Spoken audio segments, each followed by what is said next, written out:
के कई शहरों में एक बार फिर से आफत की बारिश हुई है और शुरुआत उत्तराखंड की उस तस्वीर से, उत्तराखंड की राजधानी देहरादून के सहस्त्रधारा से जो आई है, जहां बादल फटने से तबाही मची। बादल फटने के बाद अचानक आए सैलाब में कई दुकान, कई घर सब बह गए। यहां के हालात और तस्वीरों देख के लोगों की रूह कांप गई। 2 लोग अभी लापता बताए जा रहे हैं, जिनकी तलाश की जा रही है। रेस्क्यू टीम जुटी हुई है। वहीं बादल सुबह करीब 5 बजे फटा है, ऐसी खबर आ रही है। एसडीआरएफ, एनडीआरएफ, स्थानीय प्रशासन राहत और बचाव कार्य में जुटा हुआ है। देहरादून में झमाझम बारिश हो रही है, झमाझम बारिश, जिससे हालात लगातार बिगड़ रहे हैं। पहली क्लास से लेकर 12वीं तक के सभी स्कूलों में आज छुट्टी घोषित कर दी गई, आज बंद रहेंगे। तस्वीरें आप देखिए, माता वैष्णो देवी गुफा, योग मंदिर, टपकेश्वर, सब जगह हालात ऐसे हो गए हैं मानी सैलाब आ गया। मंदिर का आधा हिस्सा डूबा हुआ है। 2 लोग लापता है, जिनका रेस्क्यू किया जा रहा है। और लहरों का ये शोर डराने पर आमादा है।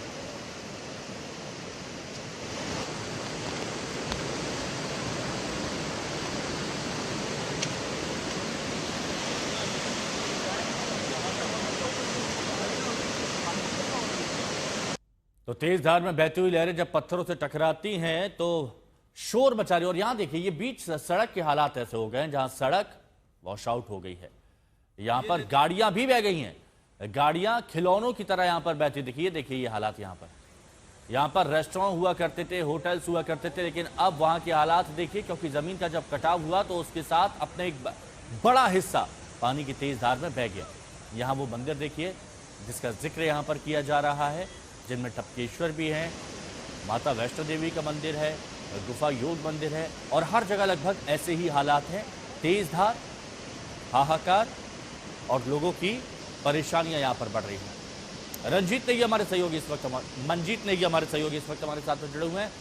मंजीत, इस वक्त किस तरह की हालात है, क्योंकि पिछले कुछ महीनों से लगातार बारिश हो रही है, लोगों की परेशानियों में इजाफा हुआ और एक बार फिर से जोरदार मूसलाधार बारिश।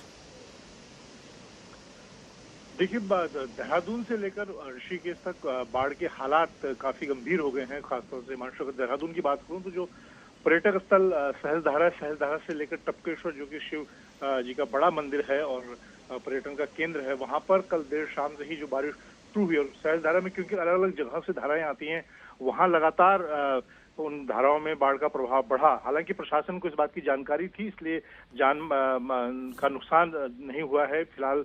अगर तो सहस्त्रधारा की बात की, वहां पर 2 लोगों के गायब होने की सूचना है, लेकिन नुकसान काफी हुआ है कि जिस तरह से सहस्त्रधारा और टपकेश्वर में आप देखें, नदी के दोनों किनारों पर चाहे रिजॉर्ट हैं, होटल हों, लोगों के घर हों, वो नुकसान हुआ है। इसके साथ अगर आप इसी देहरादून से ऋषिकेश की तरफ आगे बढ़े तो ऋषिकेश हरिद्वार को जोड़ने वाला जो हाईवे है, वहां पर भी भारी नुकसान हुआ है।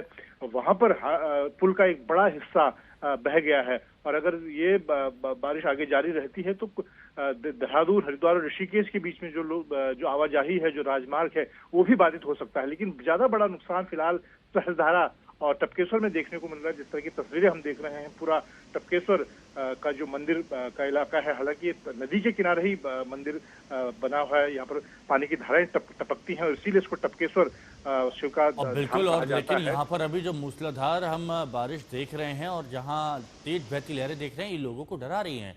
शुक्रिया आपका हमारे साथ जुड़ने के लिए। तो देहरादून से मूसलाधार आफत की एक और तस्वीर आई है, वो तस्वीर हम आपको दिखाते हैं। तस्वीर देहरादून के पास के फन वैली की है।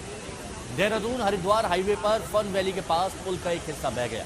अब यहाँ पर देखिए, नाम इसका फन वैली है, लेकिन अभी फन जैसी यहाँ पर कोई चीज़ नहीं, क्योंकि यहाँ पर आप देखिए पुल का एक हिस्सा ही बह गया है। आधी सड़क तालाब में समा गई है और तेज धार बह रही है। जैसे आपने कभी कोई झरना देखा हो, प्राकृतिक जल स्रोत देखा हो, बिल्कुल ऐसी ही तस्वीरें यहाँ पर नजर आ रही हैं।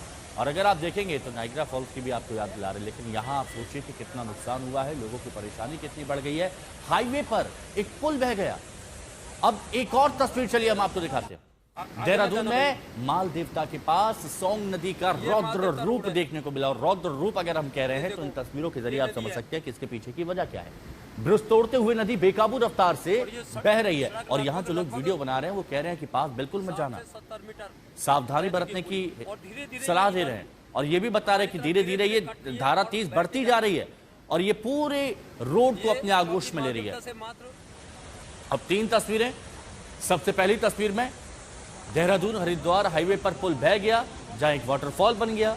दूसरी तस्वीर बादल फटने से जो तबाही आई, टपकेश्वर, वैष्णो देवी माता और अलग अलग जो मंदिर है वहां के हालात। और तीसरी तस्वीर सोंग नदी का रौद्र रूप, जो रोड को अपनी आगोश में ले चुकी है। अंकित शर्मा देहरादून से हमारे सहयोगी हमारे साथ इस वक्त जुड़ चुके हैं। अंकित, अभी देखा पिछले महीने बहुत जोरदार बारिश हुई, हर जगह तबाही तबाही, लेकिन सितंबर भी कुछ ऐसा ही गुजर रहा है। कब राहत मिलेगी यहाँ? जी बिल्कुल हिमांशु, देखिए जिस तरह से मानसून को रिट्रीट करना था, जो उत्तराखंड में विड्रॉल टाइम है वो 30 सितंबर का है और आखिरी के कुछ दिनों में पहाड़ों से आफत बरसाते हुए अब जो देहरादून में आफत बरसा रहा है। देखा जा सकता है तस्वीरों में भयावह नजारे इस समय ऐसदारा में, जिस तरह से नदी किनारे बनी दुकानों को पूरी तरीके से वॉश आउट कर दिया। वहीं जो मालदेवता क्षेत्र है, जो सोंग नदी है, वहां पर भी सोंग नदी ने विकराल रूप धारण किया हुआ है और मालदेवता को भी पूरी तरीके से डिस्कनेक्ट कर दिया है। इस समय हम सहस्त्रधारा में मौजूद हैं और पानी इतनी तेजी से बह रहा है कि सहस्त्रधारा को बाकी क्षेत्र से कनेक्ट करने वाला पुल भी इस समय नाजुक स्थिति में बना हुआ है। यहाँ पर भी सुबह पानी भरा हुआ था। अभी जो अथॉरिटीज हैं वो लगातार यहाँ पर काम कर रही हैं और पानी और मलबे को हाल जो यात्री आने वाले थे उनको एक अलग छोर पर रोका गया है और किसी भी भारी व्हीकल का यहाँ पर आने के लिए मनाही है, यहाँ पर रोक दिया गया है। स्थानीय लोग भी यहाँ पर जुड़े हुए हैं और लोगों की मदद कर रहे हैं। साथ ही लगातार बारिश होती रहती है, ऐसा जो वो तूफान पर आती है और फिर भारी सर्दी मौसम। मतलब हर जगह लोगों की परेशानी बढ़ी है, कहीं पर लोगों की परेशानी कम नहीं हुई और ये बारिश भी रुकने वाली नहीं है, ऐसा अभी देखकर लग रहा है। शुक्रिया आपका हमारे साथ जुड़ने के लिए।